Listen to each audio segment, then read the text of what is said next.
नमस्कार, आप देख रहे हैं स्वाभिमानी न्यूज। मैं हूं आपके साथ अक्षता मौर्य। आइए रुक करते हैं फटाफट खबरों की ओर। कांग्रेस नेता पवन खेड़ा ने दिल्ली विधानसभा चुनाव पर कहा, हम दिल्ली कांग्रेस और अपनी गारंटी के पक्ष में प्रचार कर रहे हैं। आप अभी तक क्या कर रही थी? पिछले 10 सालों में आपने क्या किया है? इन्हें छात्र और नौजवान अब याद आए हैं। आप जाते हुई सरकार है।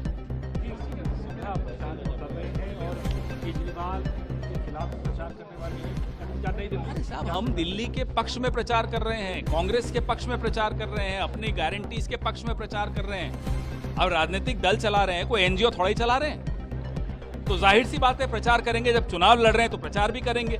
खड़गे साहब भी करेंगे, राहुल जी भी करेंगे, प्रियंका जी भी करेंगे, हम सब करेंगे।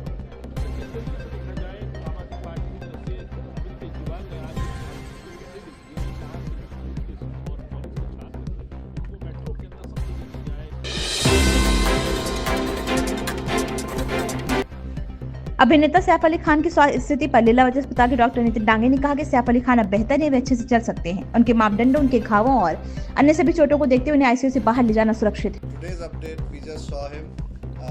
Mr. Saif Ali Khan is doing excellent, and we made him walk. He can walk well. There's no problem. There's no much pain or any other symptoms.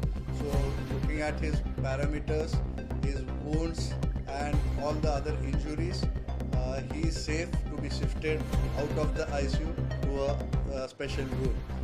Only thing what we have advised and the rules for him, that he has to take rest for some time because of the wounds on the back especially, which can have chances of infection, and his movements are restricted for a week almost, for the most important reason that he had an injury in the spine, and which has been repaired. The fluid which was coming out has been repaired, which has a potential chance for infection. That's why his movements and also the restriction of the movements, as well as movements of the visitors' movements are being strictly restricted for his faster recovery, and he is doing excellent and is recovering very fast, and God is kind.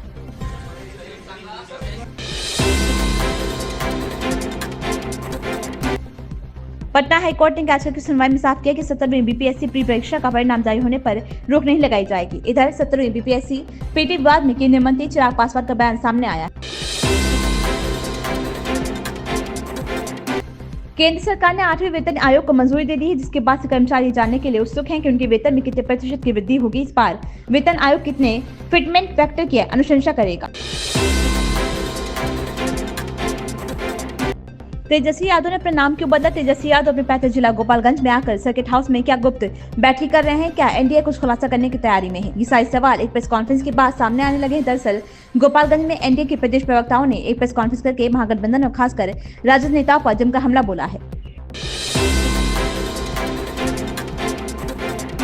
Bollywood अभिनेता सैफ अली खान पर हुए हमले ने पूरी Bollywood industry को झकझोर दिया है। दरअसल एक्टर के घर पर एक अज्ञात हमलावर घुस गया और कई बार चाकू से वार किया। इस हमले में 54 वर्षीय अभिनेता बुरी तरह घायल हो गए। अब खबर आ रही है कि वारदात से 2-3 दिन पहले बॉलीवुड के बादशाह शाहरुख खान के घर पर रेकी की गई थी।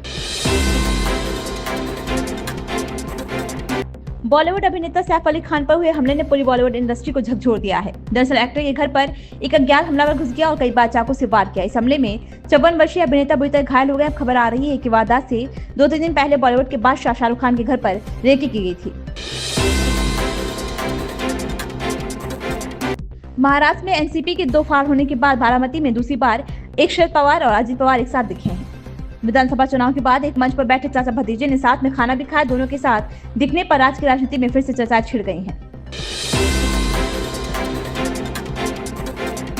दया नायक ने दिसंबर 1996 में मुंबई के जुहू में छोटा राजन के 2 गैंगस्टरों को मार गिराया। जब उन्होंने कथित तौर पर उन पर गोलीबारी की थी, उनके साथ ही पुलिस हलकों में नायक की लोकप्रियता बढ़ गई है।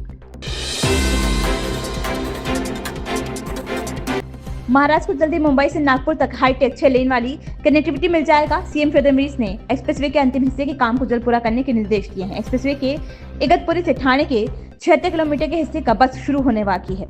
इन खबरों में बस इतना ही। बने रहिए स्वाभिमानी न्यूज के साथ।